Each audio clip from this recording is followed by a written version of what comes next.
Bismillahirrahmanirrahim. Assalamualaikum warahmatullahi wabarakatuh.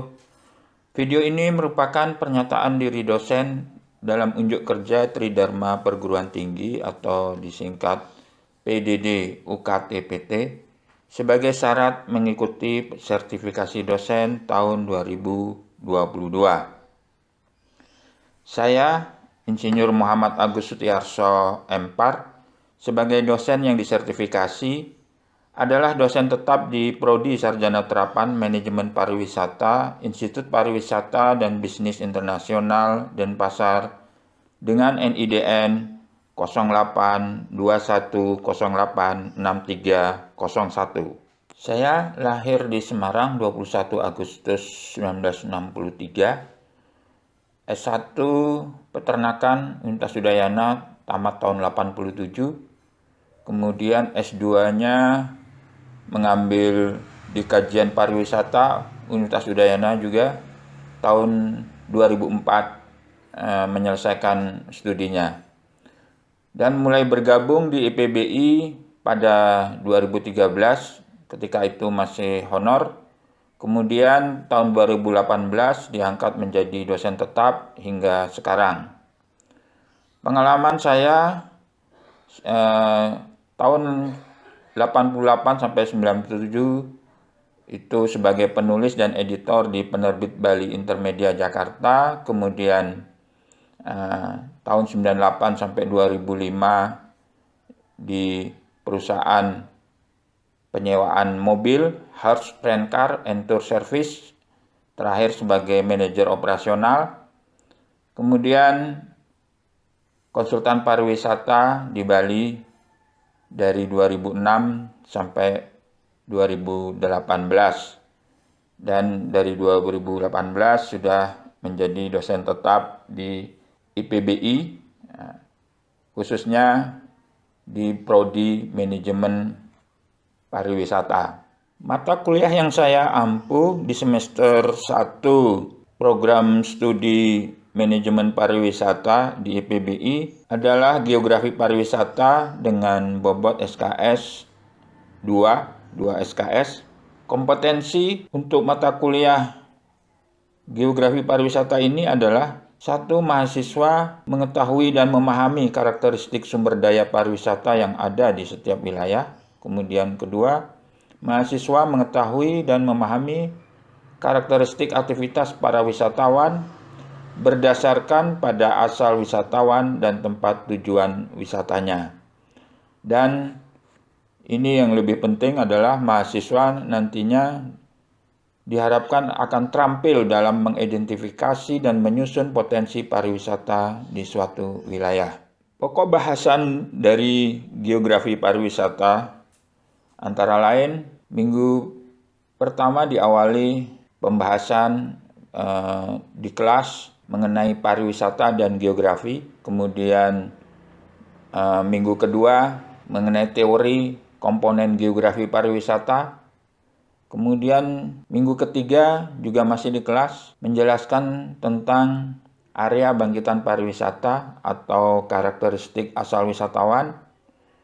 Dan minggu keempat dilanjutkan penjelasan tentang area tarikan pariwisata atau karakteristik tujuan wisatawan. Minggu kelima, pembahasan di kelas terkait dengan pariwisata perdesaan. Minggu keenam, dilakukan praktek lapangan dengan topik identifikasi potensi wisata perdesaan.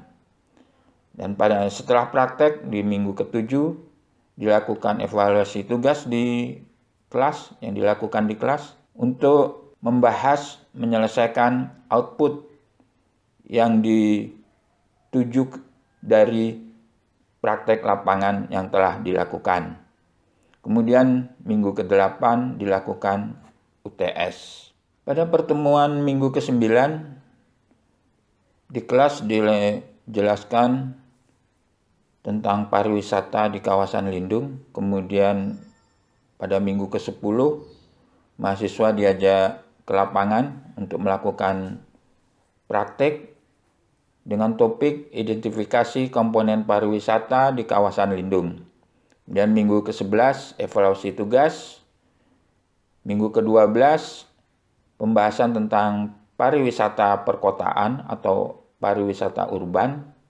Kemudian minggu ke-13 diberikan teori tentang pariwisata pesisir. Dan pada minggu 14 mahasiswa diajak ke lapangan kembali untuk melakukan praktek lapangan terkait topik identifikasi potensi wisata di wilayah pesisir. Kemudian minggu ke-15 evaluasi tugas di kelas. Kemudian masih berlanjut di kelas pada minggu ke-16 dan ke-17 dilakukan presentasi dari mahasiswa yang dibuat berkelompok untuk melakukan diskusi kelas. Dan pada minggu ke-18, minggu terakhir perkuliahan geografi pariwisata dilakukan UAS, ujian akhir semester. Sistem pembelajaran untuk mata kuliah geografi pariwisata terdiri dari ceramah, kemudian tugas mandiri yang diberikan kepada mahasiswa. Kemudian yang ketiga adalah mahasiswa nanti melakukan presentasi dan melakukan diskusi. Nah, dalam penilaiannya nanti akan dibagi menjadi 3 yang memiliki masing-masing bobot, yaitu tugas atau diskusi mendapat bobot 20%, UTS 30%, dan UAS 50%. Nah, nilai yang diperoleh nantinya raratanya itu untuk mahasiswa yang mendapatkan nilai 8-10 itu dikategorikan A, kemudian 7-7,9 itu B, 5,7-6,9 C, 4,5-5,6 itu D, dan 4,4 ke bawah E atau tidak lulus. Prodi Sarjana Terapan Manajemen Pariwisata merupakan prodi vokasi di mana penekanan lebih pada pembentukan keahlian dan keterampilan terkait manajemen kepariwisataan, dan ini memang sudah dimulai dari semester 1. Berikut video cuplikan ketika mahasiswa melakukan praktek lapangan terkait topik identifikasi potensi wisata perdesaan yang mengambil tempat di Desa Wisataan, Kabupaten Klungkung.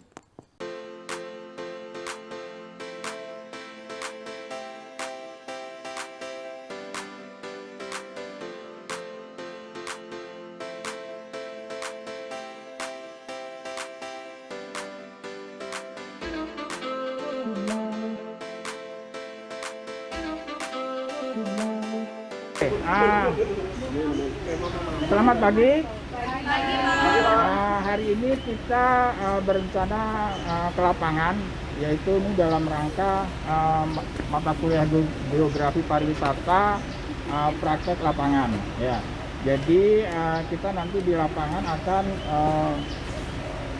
mensurvei, ya, mengobservasi potensi objek wisata yang ada di Desa An. Ya, Desa An itu di Kabupaten Klungkung. Ya.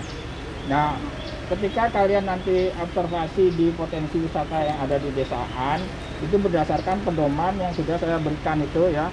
Jadi apa-apa saja yang harus diketahui, ya, nanti itu dijadikan bahan untuk laporannya. Ya, jadi dicermati itu pedoman observasinya, ya. Nanti bisa kalian membagi diri, ada yang bertanggung jawab terhadap potensi wisata alamnya, ya. Kemudian di sana juga ada potensi wisata budaya, ya. Nah itu jadi nanti dibagi masing-masing kelompok, ya. Jadi kalian di kelompok yang potensi wisata budayanya itu yang bertanggung jawab nanti, ya, ketika nanti melaporkan, ya, jadi biar tidak ketinggalan informasinya, ya. kita nanti bersama-sama naik kendaraan yang sudah disediakan ya. Nanti dibagi kelompoknya yang sudah terbagi ya, mana yang bis A atau bis B? Belum ya, nanti dibagi saja ketua kelasnya ya. Kita nanti ke sana, kemudian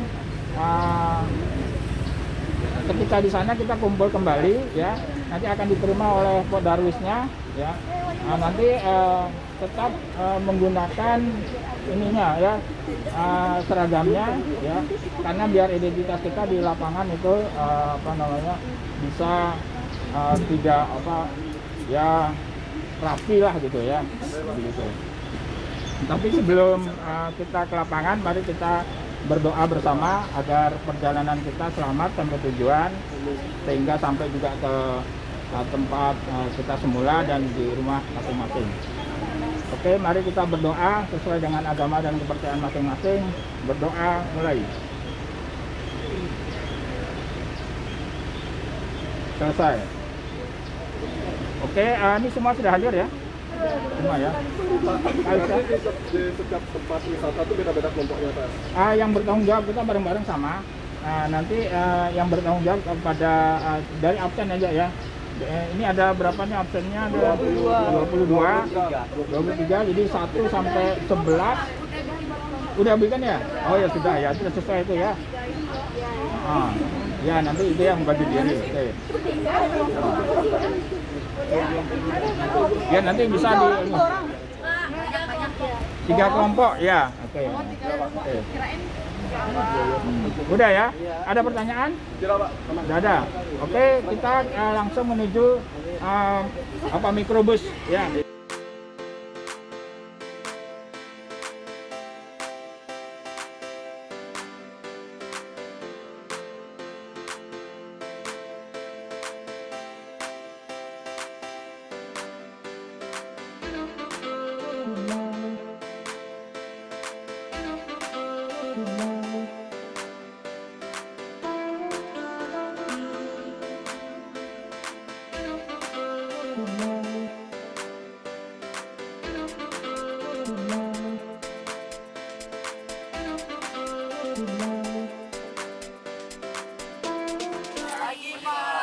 Kita sudah sampai ke tempat tujuan di sini, desaan ya.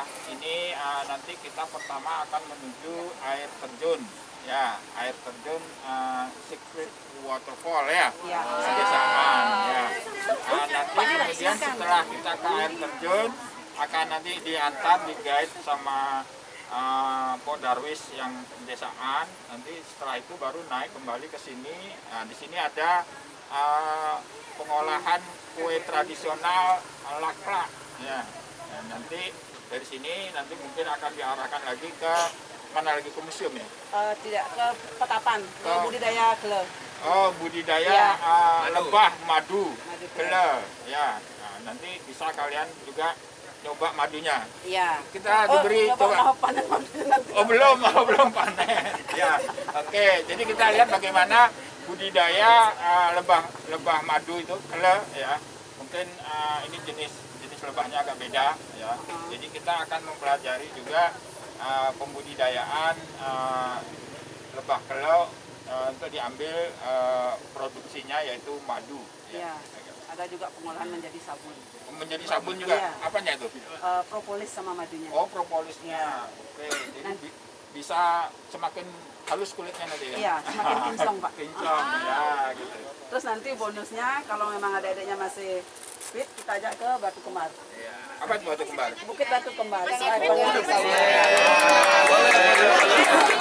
Ya, itu acara kita nanti selama di desa An ini sudah termasuk desa wisata nih Pak ya? Sudah. Oke, ya. Jadi itu sedikit pengantar dari kami.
maju dan UCO. Jadi produk-produk UKM yang ada di desa wisata di sini, ya, yang berbasis pertanian, ya. Jadi Ibu Ngoni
senimannya Bapak ini. Bapak siapa namanya, Bu? Bapak Sukanta Wahyu, Bapak Sukanta Wahyu. Seniman patung dari desaan. Ya, desaan. Dusun Dan Sengkiding. Dusun Sengkiding. Nggih.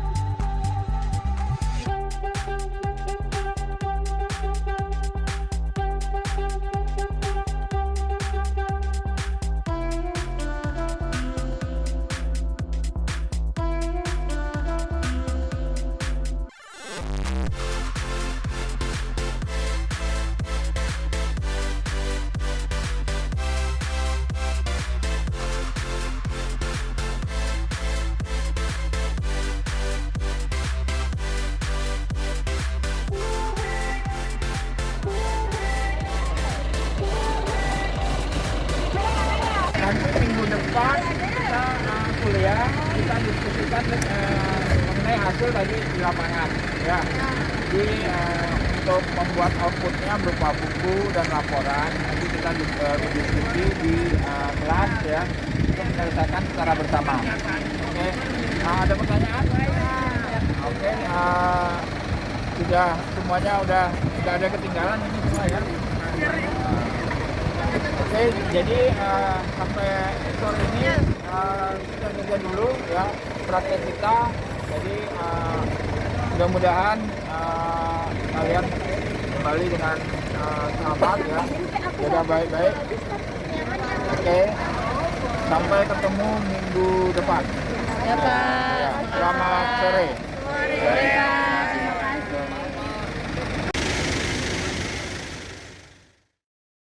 Oke, selamat sore. Hari ini kita lanjutkan mata kuliah Geografi Pariwisata. Pada hari ini topiknya lebih fokus pada penyusunan laporan ketika kita praktek lapangan 2 minggu yang lalu, ya. Jadi seminggu lalu sudah kita coba bahas bagaimana menyusun laporannya. Sekarang kita lebih memfokuskan lagi, ya.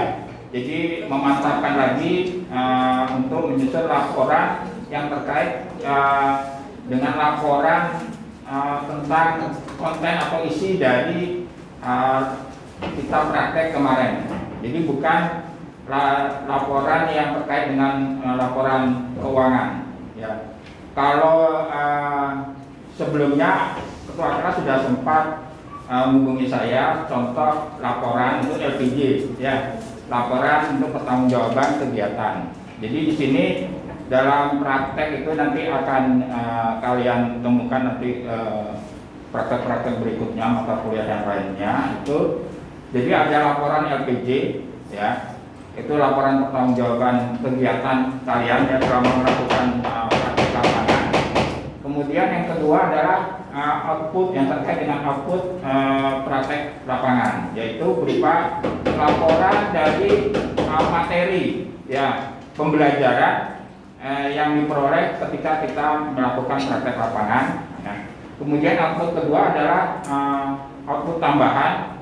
Jadi dalam hal ini Geografi Pariwisata kita sudah rencanakan output tambahannya berupa pembuatan buku foto, ya. Jadi sederhana aja dulu, jadi tentang buku foto, ya. Nah, mengenai buku foto seperti minggu lalu saya singgung, ya. Jadi contohnya tuh seperti ini, ya. Jadi output dari praktek lapangannya ini saya lihat ambil dari Kolaka, ya. Tahu Kolaka di mana? Nggak tahu. Sulawesi Tenggara, ya. Ini harus tahu geografi pariwisata, harus tahu ini apa namanya kabupaten-kabupaten yang ada di Indonesia, ya. Ini Sulawesi Tenggara, ya. Nah, jadi seperti ini. Jadi kan foto kita kan punya banyak foto-foto ketika praktek, gitu kan. Jadi berupa begini, ya. Kemudian tulisannya sedikit saja, gitu kan. Nah ini biasalah, ini pendahuluannya misalnya, ya. Nah ini kata pengantar seperti ini, ya. Nah ini daftar isinya, nah, ini foto kan. Nah, ada daftar isi. Nah, kemudian, nah ini peta desa, ya, kita bisa ganti dengan peta desa. Ini Kolaka di sini, ini Sulawesi Tenggara. Makassar di sini. Ya.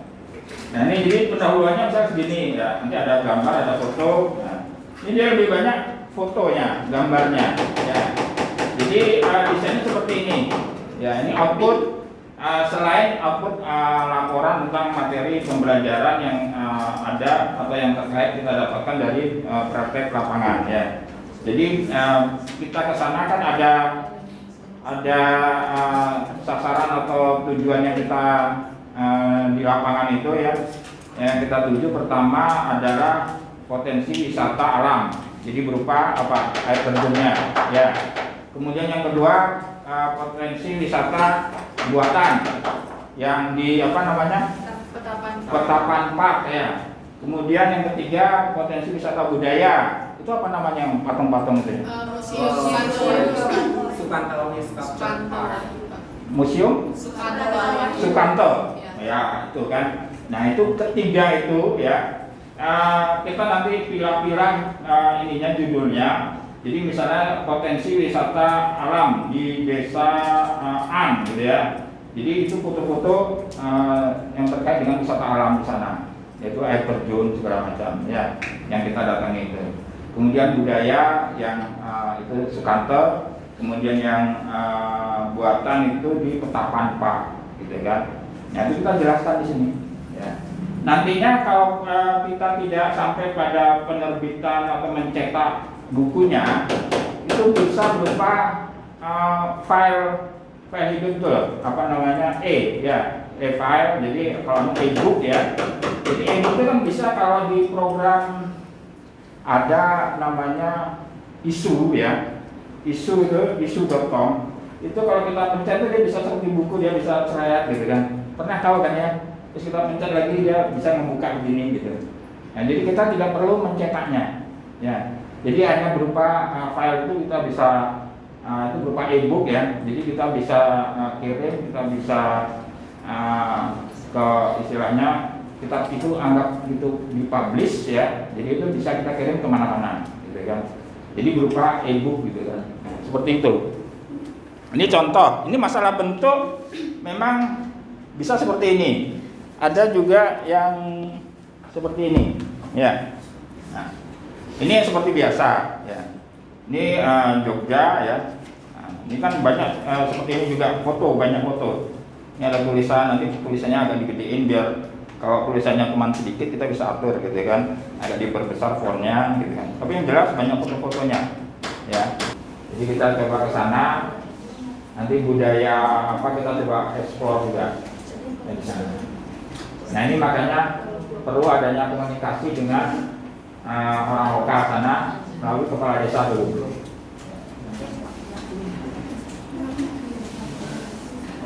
Berarti yang destinasi itu yang ditempati yang di pesisir pantai itu Pak ya? Ya kawasan, jadi berupa kawasan yang tidak jauh dari pantai, termasuk ya berjarak. Jadi kawasan itu tidak jauh, jadi 2-3 kilo dari pantai itu masuk dari kawasan pesisir. Ya. Jadi ada definisi kawasan pesisir, dia tidak lebih dari berapa meter di atas permukaan laut, gitu kan? Gitu, seperti itu. Ya. Jadi ini ya juga mata pencarian, terus pola kehidupan masyarakat sudah tentu berbeda ya antara pesisir dan di daerah pegunungan. Nah ini nanti yang membedakan ya. Dari situ kita coba pelajari ya secara langsung ya. Nanti kita diskusikan. Jadi di sini adalah arahnya kita lebih banyak praktek. Dari praktek ada pembelajaran yang diperoleh, nah kemudian kita diskusikan. Gitu kan. Jadi lebih mantap gitu kan. Jadi tidak hanya teori-teori saja. Gitu kan. Jadi kalau adigium itu kalau teori tanpa praktek itu adalah ngelantur, gitu kan. Kalau praktek tanpa teori ngawur dia, gitu ya, macam itu. Ya. Jadi biar kita seimbang ya, dan ini adalah program vokasi lebih banyak prakteknya. Nah, praktek itu bisa dilakukan supaya tidak ngawur, ya ada panduannya, ada teori yang mengarahkannya, seperti itu. Oke, ada pertanyaan lagi? Kalau sudah tidak ada,